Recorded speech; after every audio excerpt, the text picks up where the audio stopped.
was awesome. Oh, she's the one, Cole.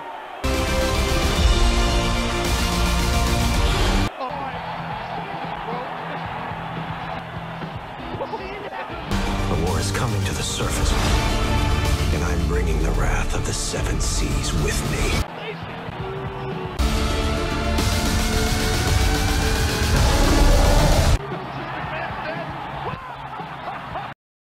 I'm not gonna lie, I have about 75% of a video sitting on my computer right now, all about how DC movies have sucked so far, and why no one is excited to see Aquaman this December. But then, the trailer dropped. So, let's talk about it.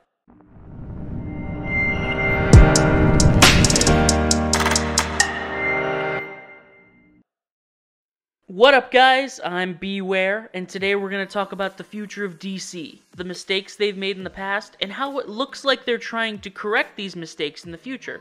And then I'm going to go over some of the stuff I'm excited about. So, let's go. Okay, first and foremost, these new DC trailers look really promising. Between Aquaman and Shazam, it looks like we're getting two fun, lighthearted superhero movies with some impressive action and interesting lore. What I specifically want to point out is that Aquaman looks like a Phase 1 Marvel movie. It has the character backstory, the humor, the unique world it takes place in, and just a little heart. This most likely confirms what many people have been theorizing about the future of DC movies. They will start to imitate Marvel in order to find success. This was sort of evident in Justice League, what with the extensive rewrites and the hiring of Joss Whedon as director. We saw the dark and gritty overtones of Man of Steel and Batman v Superman start to bleed away in that movie, albeit in a pretty ham-fisted way. Hopefully, these movies will have a clear direction and theming from the beginning, so the end result isn't a jumbled mess like Justice League. Actually, let's talk about Justice League for just a second.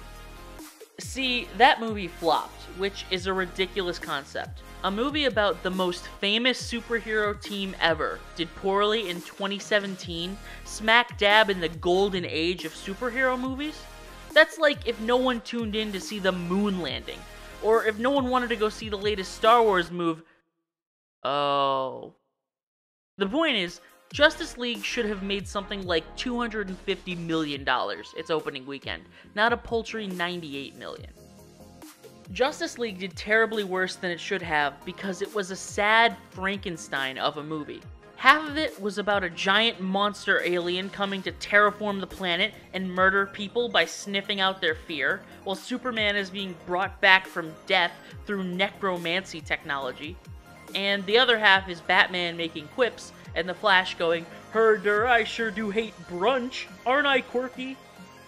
So we have this pathetic hodgepodge of a movie that disappointed the hardcore fans who liked the gritty stuff from BVS, but was still filled with dark concepts and forced humor that didn't land well with general audiences. And all of it's topped off with a painfully boring PS2 CGI villain. There was no vision, no passion in the making of this film, and that's clear to see for anyone watching. The good news is, it looks like the suits at Warner Brothers have finally let go of their short-sighted greed and decided to give these characters the room they need to grow with their own movies, and they're doing it by acting more like Marvel. But how so? Well, first and foremost, it doesn't look like they're embarrassed by their source material anymore. Just look at Black Manta. This kooky-looking underwater alien robot dude is way too goofy to exist in something like Batman v Superman. But because DC is less afraid of including the weirder stuff from the comics, they've adapted the look of the character faithfully, unlike some people. And not only is Black Manta getting a comic-accurate look, but so is Arthur. We know from some of the snapshots from Comic-Con that he's getting his original orange and green suit, and that's not all. Apparently, one of the plot points in the movie will be him receiving his trident. Not the quindent that he's had all this time, but a trident. Quindent? Trident. Now, why is this important to myself and millions of other comic fans? No idea. But it bothers me just as much as Doctor Strange not having his yellow gloves in the movies. He had them then in that one scene in Ragnarok. Why do they keep... why would they get rid of them? Why wouldn't they keep them for Infinity War? They were so cool and they reflected the Ditko art perfectly. Sorry about that. Trident, Quindent, moving on. Also, they didn't change the look of Jason Momoa, who was a pretty odd choice for a character that's usually depicted as an Aryan prince with ivory skin and golden locks. But I actually welcome this decision, although I wish Arthur had been introduced in his own movie. Let me explain why. See, we got our first look at Aquaman in the BVS cameo, and then we met him in Justice League. Both times he looked virtually nothing like his comic counterpart, which might have been confusing for casual moviegoers, but was just irritating to comic fans. But as we see in the Aquaman trailer, his more, shall we say, ethnic look comes from his human father. This helps distinguish him from the quote-unquote pure Atlanteans, and creates an awesome visual dichotomy between Arthur and his brother Orm. It visually represents the dig at the racial purity mentality that has been present in Aquaman's backstory for some time.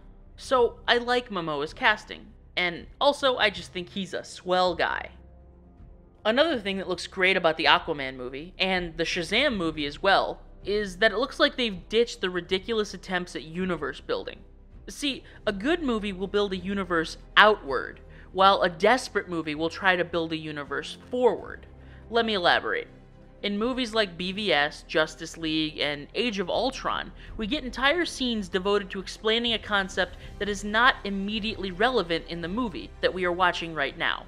Like when Batfleck sits at a computer and watches GoPro footage of The Flash and Cyborg and Aquaman, despite the fact that they have nothing to do with the plot of this film, at least not for a couple movies down the road.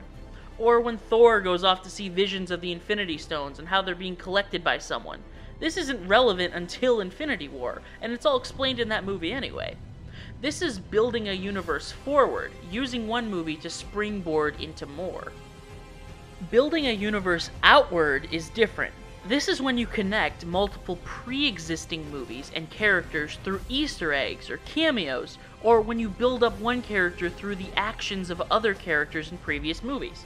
This is like when Loki turned into Cap for a couple seconds, or Thor's character arc in Infinity War being directly influenced by what happened to him in Ragnarok. And this is also what we see in the Shazam trailer, where Freddie Freeman collects superhero memorabilia, like one of the bullets that Batman shot at Superman during their fight. Building a universe outward helps us get immersed in a movie's world without dragging us away from the plot.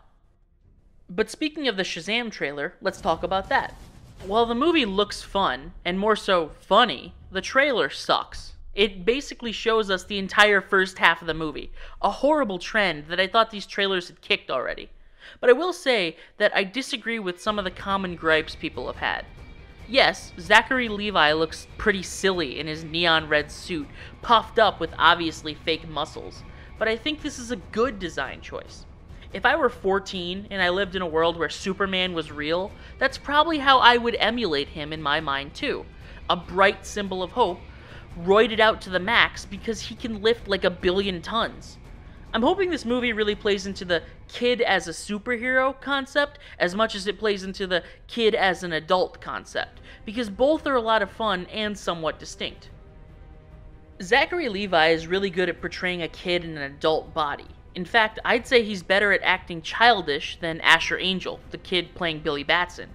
His personality seems to shift rather dramatically after transforming, but I'm basing this only on the trailer, so we'll have to wait till the movie actually comes out before we can make a final judgment. Oh, and not having Black Adam as the villain, smart choice in my opinion. Yeah, there's this nobody villain in the movie, but I think that was a calculated choice. See, it's apparent that Shazam is taking cues from Deadpool and Guardians of the Galaxy for its humor and deconstruction of the superhero genre, but in copying Marvel, they also seem to be avoiding Marvel's most common criticism, that the villain is just a boring, evil version of the hero. Ironmonger, Red Skull, Abomination, Yellow Jacket, Caecilius, Winter Soldier, Killmonger. All of these villains have identical powers to their respective heroes. Shazam's Captain Marvel and Black Adam are no different, so I appreciate that they are giving Billy this more differential villain, Dr. Sivana, before giving us the Atom. So all in all, I like the direction DC is heading in now. As long as these trailers are honest depictions of the movies we're getting in the coming year, then I have very little complaints.